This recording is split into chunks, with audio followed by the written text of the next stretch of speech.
savez que c'est une région que je connais bien, parce que j'y ai vécu au Sahel. C'est pour moi un drame de voir la situation de cette région, avec cette menace islamiste extrêmement préoccupante.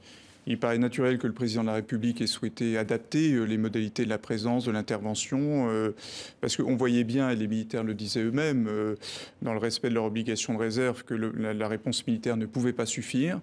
Il y a une vraie difficulté de fond, mais qui regarde d'abord ces pays.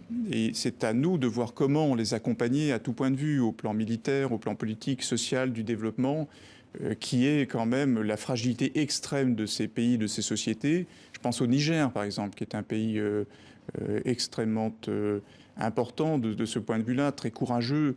Et ces sociétés sont très travaillées par des évolutions préoccupantes. Donc évidemment, sur le plan de la migration, ça peut avoir des conséquences. Mais moi, je ne vais pas alimenter les paniques autour de ça, parce qu'en réalité, ce n'est pas ça la question aujourd'hui. La question est de savoir comment on accompagne ces sociétés dans la capacité à relever ces défis qui sont très lourds, du réchauffement climatique, de la pauvreté massive, de la démographie, de la démocratie.